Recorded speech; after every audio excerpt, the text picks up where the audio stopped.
There is extreme irony in this topic today because I literally ate a box of mac and cheese, an entire cheese pizza, and a whole dozen Krispy Kreme donuts last night. Contrary, I do have a bag of kale the size of like a small child in my refrigerator right now, and I have no idea what I'm gonna do with it. I don't really even eat kale. I bought it with like the hope that it would inspire me to eat kale. Will doesn't eat kale. Nobody eats kale here. But yet, this is how much kale I have. It smells awful as well, by the way. Let's talk about diets. And I don't mean like, let's talk about keto, and Atkins, Weight Watchers, not that type of diet. I'm talking about like diet in the terms of the things that we eat as humans, like a general diet. Nobody specific, just diets, okay?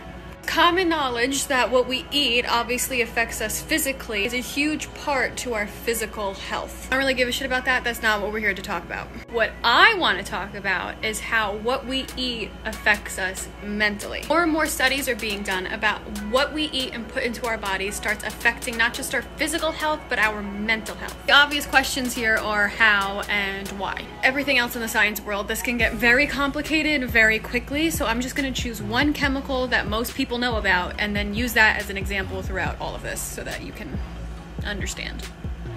Let's talk about dopamine. Dopamine is what people associate with as the happy chemical. It's what's in our brain that gives us those feelings of happiness, joy, energy, things like that. But of course, it's a little bit more complicated than that. So dopamine doesn't just like, boof, you're happy now. Dopamine actually is responsible for your memory and your motivation, and it gives you this sense of reward and accomplishment. And then that in turn, those feelings make you feel happy. That's why when people have depression or other lower dopamine disorders and such, they don't just feel like I'm sad. It's not just about being sad. It's about being unmotivated. It's about being tired. It's about being forgetful. It's about being frustrated, because it's not just the absence of happiness, it's the absence of all those other things that generate happiness. Does that make sense?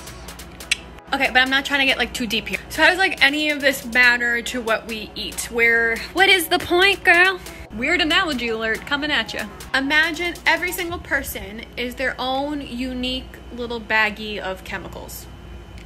Now imagine every piece of food that you eat, peach, a pepper, another food that starts with a P, is its own little miniature baggie of chemicals. We base our own personal diets off of the feelings that we get when we mix that tiny little bag of chemicals with our big personal size bag of chemicals. Specific foods have specific chemicals that then react with our chemicals that create new chemicals that then make us feel good or bad. Our bodies actually do this because our stomach is covered in neurotransmitters. You literally have stuff in your stomach that talks directly to your brain. I personally find that very cool. It's not as simple as your stomach just like calling up your brain like, hey brain, tuna melt was great today, let's remember that for tomorrow. It's a little more complicated than that. So back to dopamine. Like I said, dopamine is something that we as humans create in our body. You can't take a pill with dopamine like you can B12. You create dopamine in yourself through the obvious things like exercise, you listen to music, you meditate, blah blah blah.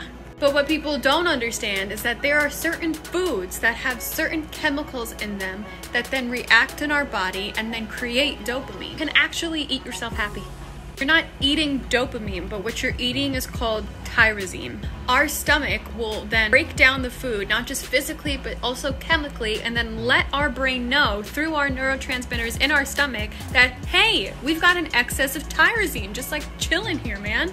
And then our brain can then take that tyrosine and then turn it into dopamine. Tyrosine is actually an amino acid, so if you like lift weights, bruh, then you know that amino acids actually come from protein, and protein is in like chicken, beef, tofu, almonds, avocados, bananas, things like that. You can also find tyrosine in things that have natural probiotics. So we're talking about like yogurt, kefir.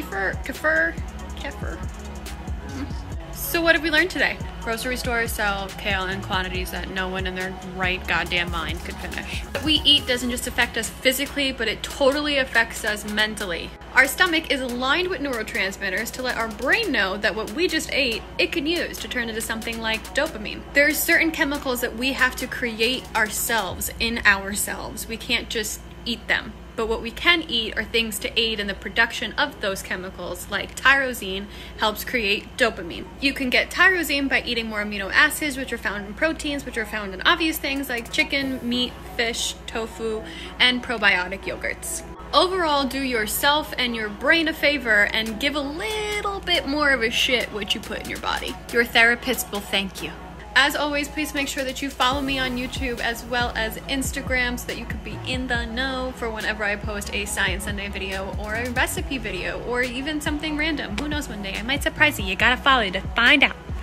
For real, we need to figure out what to do with this kale. It's a lot. Is like one human supposed to eat all that? Is that the expectation when they decided that a 15-pound bag was going to be the portion size?